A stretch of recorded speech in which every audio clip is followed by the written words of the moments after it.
حضور پاک صلی اللہ علیہ وسلم کو جو چیز پسند نہیں اسے چھوڑ دو. حضور پاک صلی اللہ تعالیٰ علیہ وسلم کی مرضی کے مطابق جتنا ہو سکے اپنے آپ کو حوالے کر دو, نبی کے حوالے کر دو, پھر اپنی زندگیوں کا لطف تو دیکھو, مزے تو دیکھو. سیدنا ابو بکر صدیق رضی اللہ تعالیٰ عنہ کے دربار میں چلتے ہیں, ایمان کسے کہتے ہیں, ایمان دیکھیں, ایمان کی حلاوت.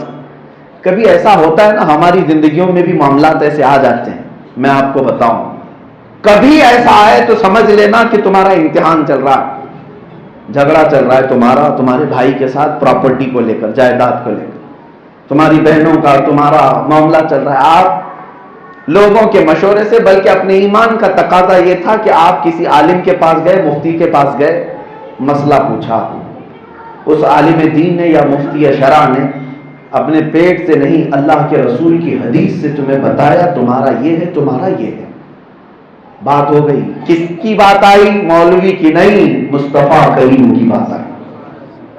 اب تمہارا امتحان ہے. تم نے اگر وہاں پر یہ کہا ایسا کیسے ہو سکتا ہے, اس کو اتنا مل جائے مجھے اتنا, تمہارا ایمان نہیں ہے. تم مولوی کی بات مت سمجھو, یہ مولوی کی بات نہیں, وہ نقل کر رہا ہے تاجدار مدینہ کی بات. اگر اطمینان نہیں ہے تو چیک کر لو حدیث کو جا کر کے کیا یہ صحیح ہے, اور اگر حضور کا فرمان مل گیا ہاتھ پیر چھوڑ دو, اب اپنی خواہشات کو ختم کرو, یہی ایمان ہے. کئی جگہ زندگیوں میں ایسے معاملات آتے ہیں, تمہارے سامنے اگر حدیث آ گئی, میرے عزیزو یہ سب ہمارے تمہاری باتیں تو چھوڑو, امام اعظم ابو حنیفہ رضی اللہ تعالیٰ سراج الامہ, جن کا مقام یہ ہے کہ جہاں وہ دفن ہے 4000 ختم قرآن کیا انہوں نے, 5 لاکھ سے زیادہ حدیثیں انہیں یاد تھی, 1000 سے زیادہ محدث شاگرد پیدا کیے, 80,000 سے زیادہ مسئلے حل کر کے دیے پوری امت کو. بڑا احسان ہے, بڑے امام ہیں. نیکیوں کا حال یہ ہے کہ کئی سالوں تک تو عشاء کے وضو سے فجر کی نماز ادا کرتے, سب کچھ ہے اپنی جگہ پر, لیکن جانتے ہو اپنے شاگردوں سے کیا کہتے ہیں؟ ابو حنیفہ کی لکھی ہوئی کتابیں ہیں یا میرے بتائے ہوئے مسئلے قرآن و حدیث سے ہی ہیں, قرآن و حدیث سے ہی ہیں. لیکن اگر میرے بتائے ہوئے مسئلے کے خلاف رسول اللہ کی کوئی حدیث آ گئی تو شاگردوں کو وصیت کیا, کہا رسول کا فرمان لے لینا, ابو حنیفہ کے مسئلے کو دیوار پہ مار دینا, میری بات کو دیوار پہ مار دینا, حضور کی حدیث کو پکڑ لینا. یہ ایمان ہے, یہ نہیں میں جو بولوں اسی پہ چلتے رہنا, میں جو کہوں وہی شریعت ہے. نہیں, میری بات کے بعد اگر کہیں سے بھی رسول پاک کی حدیث تمہیں اس کے الگ ملے, حضور کی بات کو لے لینا, میری بات کو چھوڑ دینا. ہمارے اسلاف نے ایمان ہمیں یہ سکھایا. وہی میں بات عرض کر رہا تھا حضرت ابو بکر صدیق کی. آؤ امتحان کیسا ہوتا ہے. حدیبیہ کے موقع پر حضور پاک صلی اللہ علیہ وسلم 6 ہجری میں 1400 صحابہ کو لے کر عمرہ کے لیے جا رہے ہیں, سب احرام پہنے ہوئے ہیں, لیکن مکہ والے 35 کلومیٹر دور ہی حضور کو اور صحابہ کو روک دی, کیا ہم آپ کو مکہ میں داخل ہونے نہیں دیں گے, نہ عمرہ کرنے دیں گے, نہ طواف کرنے دیں گے, کچھ نہیں. ایسی حالت آ گئی کہ جنگ ہونے جیسے تھے حالات. جنگیں تو چلی رہی تھی, 2 ہجری میں جنگ بدر ہوئی, پھر جنگ احد ہوئی, جنگ خندق ہوئی, اس کے بعد یہ معاملہ تھا. بڑی بڑی جنگیں مکہ والے اور مدینے والوں کے بیچ ہو چکی تھی. 6 ہجری کو حضور عمرہ کے لیے جا رہے تو مکہ والے خار کھائے ہوئے تھے, روک دیا, راستہ روک دیا.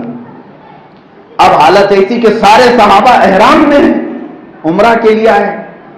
حضور پاک صلی اللہ تعالیٰ علیہ وسلم نے حالات کی نزاکت کو دیکھا اور مکہ والوں کو بلا کر کے کہا چلو ہم صلح کرتے ہیں, جنگ نہیں کرنا چاہتے, اللہ کے گھر آئے تھے, صلح کرتے ہیں.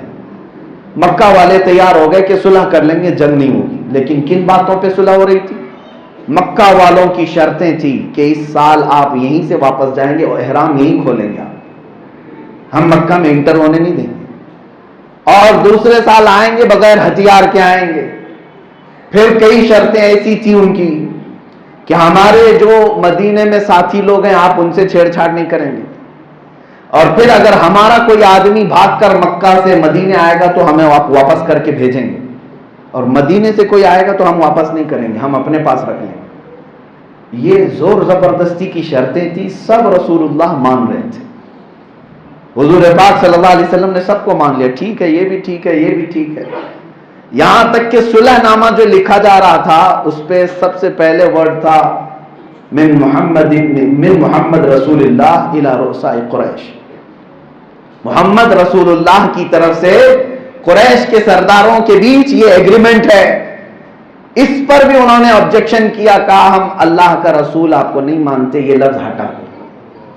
حضرت علی رضی اللہ تعالیٰ عنہ لکھ رہے تھے، وہ چھوڑ کر اٹھ گئے کہ اس کے آگے میرا نہیں ہوگا، رسول اللہ کا لفظ ہٹانے کے لیے کہا۔ نبی پاک صلی اللہ علیہ وسلم نے خود ہٹایا، محمد ابن عبداللہ لکھا گیا۔ یہ سب حالات امتحان، حضور پاک صلی اللہ علیہ وسلم کر رہے ہیں، صلح کر رہے ہیں، بظاہر ایسا لگ رہا ہے کہ جھک کر کے مان رہے ہیں، دب کر کے مان رہے ہیں۔ اس میں سب سے زیادہ بے چینی اور بے قراری سیدنا عمر ابن خطاب کو تھی۔ سارے صحابہ خاموش تھے، حضرت عمر آئے، پوچھنے لگے یا رسول اللہ کیا ہم حق پر نہیں ہیں؟ حضور نے فرمایا عمر کیوں نہیں، ہم حق پر ہیں۔ کہا پھر آپ جنگ کی اجازت دیجیے، ابھی ان مکہ والوں کو ان کی اوقات بتاتے ہیں۔ ہم 313 تھے تب ان پر بھاری تھے، آج ہم 1400 کی تعداد میں۔ رسول پاک صلی اللہ علیہ وسلم نے فرمایا عمر میری آنکھیں جو دیکھ رہی وہ تم نہیں دیکھ سکتے، آج جنگ کا ماحول نہیں ہے۔ حضرت عمر رضی اللہ تعالیٰ عنہ پھر کہنے لگے یا رسول اللہ اجازت دیجیے اجازت دیجیے، جنگ چاہتے تھے حضرت عمر، حضور نے منع فرمایا میں صلح کر رہا ہوں۔ اب حضرت عمر کئی جگہ گھوم رہے تھے صحابہ کے پاس، اور صحابہ سے کہہ رہے تھے کہ چلو حضور کو مناتے ہیں۔ اخیر میں وہ آئے حضرت ابوبکر صدیق کے پاس، اور کیونکہ حضرت ابوبکر صدیق رضی اللہ تعالیٰ حضور کے بہت قریبی مشیر ہیں، مشورہ حضور اکثر ان کا قبول فرماتے، رد نہیں کرتے۔ حضرت عمر ان کے پاس گئے، کہا ابوبکر آپ کو پتہ ہے رسول اللہ کیا کر رہے ہیں؟ رسول پاک صلی اللہ علیہ وسلم صلح کر رہے ہیں۔ حضرت ابوبکر نے کہا ہاں میں دیکھ رہا ہوں وہ صلح کر رہے ہیں۔ حضرت عمر نے کہا ان کافروں کی اوقات کیا ہے جو ہمیں اتنا دبا کر کے وہ صلح کر رہے ہیں؟ آپ چلیں رسول پاک صلی اللہ علیہ وسلم سے عرض کریں کہ جنگ کی اجازت دی جائے۔ جب حضرت عمر کی آواز بڑھنے لگی، حضرت ابوبکر گھوم گئے، ان کے کندھوں کو پکڑ کر کے ہلایا زور سے اور کہا الزم غرضک یا عمر، اے عمر اوقات میں رہ کر بات کرو، کسی ایسے ویسے نے یہ فیصلہ نہیں لیا، یہ اللہ کے رسول نے فیصلہ لیا۔ یہ ایمان ہے، حالات چاہے کچھ بھی کہہ رہے ہوں، میرے مصطفیٰ نے اگر صلح کہا ہے تو اللہ کی طرف سے یہ فیصلہ ہے۔ حضرت عمر نے کہا، حضرت ابوبکر نے جو جھنجھوڑا، حضرت عمر کہتے ہیں اس کے بعد پھر میرے دل میں ایمان راسخ ہو گیا۔ ایمان اسی کا نام ہے جو رسول کہہ دیں وہی شریعت ہے۔ ما آتاکم الرسول فخذوہ وما نہاکم عنہ فانتہوا، قرآن کہتا ہے رسول جو تمہیں دے دیں وہ لے لو، جس سے روک دیں اس سے رک جاؤ، اسی کا نام ایمان ہے۔ یہی ایمان ہے، ایک دو واقعات نہیں ہزاروں واقعات ہیں۔ اپنی خواہشات کو ترک کر دینا، اپنی مرضیوں کو ختم کر دینا، یہی ایمان ہے۔ حضرت انس رضی اللہ تعالیٰ حضور پاک صلی اللہ تعالیٰ علیہ وسلم کے کم عمر صحابہ میں سے ہیں، ان کی عمر تو چھوٹی تھی لیکن یہ شراب کے قہوہ خانوں میں کام کیا کرتے تھے، شراب سپلائی کرنے کا، جیسے چائے کے ہوٹلیں ہوتی اس طرح شراب کی تھی، ابھی حرام نہیں ہوئی تھی شراب، سب لوگ شراب پیتے بھی تھے، دھیرے دھیرے حرام ہوئی۔ حضرت انس کہتے ہیں میں پیالے بھر بھر کر کے لوگوں کو دیتا تھا۔ ایک شام لوگ بیٹھے ہوئے تھے اور شراب کے پیالے سپلائی ہو رہے تھے، میں شراب کے پیالے بھر کر دے رہا تھا، اچانک مدینے کی گلیوں میں آواز آئی یا ایھا المسلمون قال رسول اللہ صلی اللہ علیہ وسلم حرمت الخمر، اے مسلمانوں اللہ کے رسول کا فرمان ہے کہ آج سے شراب حرام ہے۔ ایک منادی اعلان کر رہا تھا، حضرت انس کہتے ہیں جیسی وہ آواز آنے لگی سب کے ہاتھوں سے پیالے گر گئے، سبوں نے اپنے ہاتھوں سے پیالے چھوڑ دی، جس کے لبوں تک کوئی پیالہ لگا تھا وہیں سے وہ ہٹا کر پھینک دیا۔ حضرت انس کہتے ہیں مٹکے جو شراب کے بھرے ہوتے 50 سال پرانی شراب ہوتی، جس کی مکہ والے حفاظت کرتے، مدینے والے پورے لوگ حفاظت کرتے تھے. 50 سال پرانی 60 سال پرانی شراب پینا ان کا فخر تھا. مٹکے یوں توڑے جا رہے تھے، یوں توڑے جا رہے تھے. حضرت انس کہتے ہیں اس دن میں نے دیکھا مدینے کی ساری نلیاں، سارے گٹر صرف شراب سے بہ رہے تھے. سبوں نے گھر سے لا کر کے پھینک دیا. کیوں؟ اس لیے کہ رسول اللہ کا فرمان. اب اس کے بعد ہماری مرضی نہیں، ہماری خواہشات نہیں، ہمارے اپنی تمام تمنائیں نہیں. اسی کا نام ایمان ہے کہ جب میرے آقا کا فرمان آ گیا اپنی خواہشات. دیکھو وہ صحابہ کس کی بات پر کوئی منادی اعلان کر رہا ہے نا، اعلان کر رہا ہے. وہ یہ تو سوچتے اچھا یہ اعلان کر رہے ہیں گلی میں، آج کا آج پی لیں گے، جا کر حضور سے بات کریں گے، بعد میں چھوڑ دیں گے، توبہ کر لیں گے. حضور سے جا کر کے ملاقات کر کے معلوم کر لیں گے مسئلہ کیا ہے، اس کے بعد چھوڑ دیں گے. نہیں، میرے آقا کا فرمان آ گیا، اگر مگر صحابہ نہیں کرتے تھے. یہی ان کے ایمان کا خاصہ تھا. اور قرآن نے اسی کی تعریف میں بیان کیا کہ جب ان کو کوئی حکم آتا تو وہ اگر مگر نہیں کرتے تھے.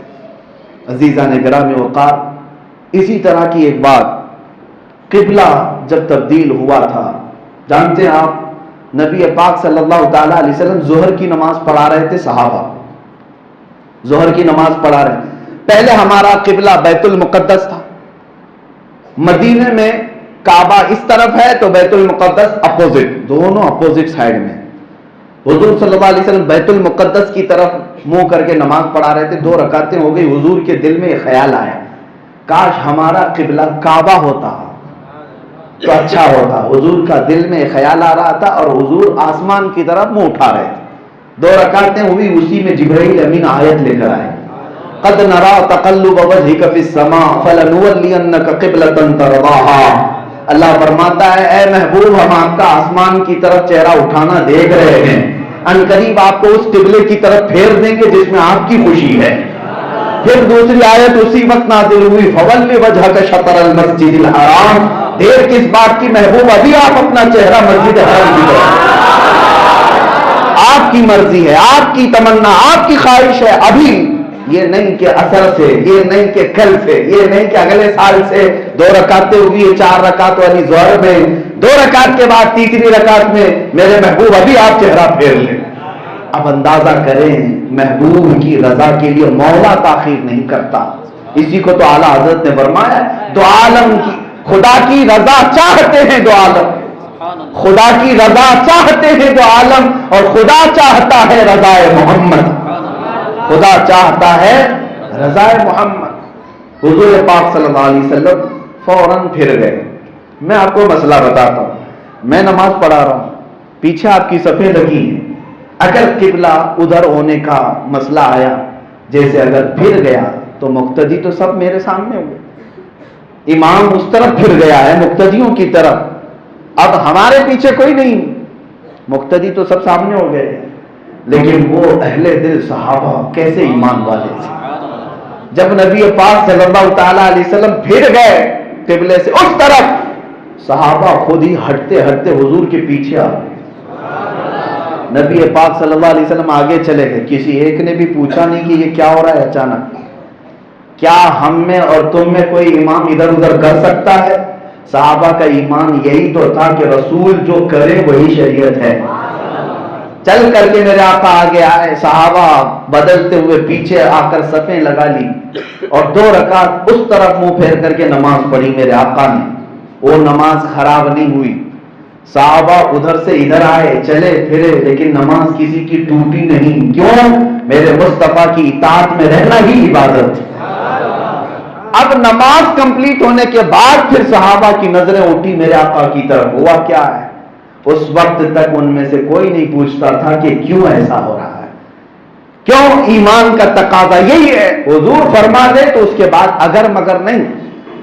صحابہ دیکھنے لگے میرے آقا کی طرف ملتجی نظروں سے. رسول پاک صلی اللہ علیہ وسلم نے مسکرا کر فرمایا اپنے غلاموں سے، میرے صحابہ، میرے دل کی تمنا تھی اور اللہ نے آیت نازل کی اور اسی نماز میں ہمارا قبلہ بدل دیا گیا.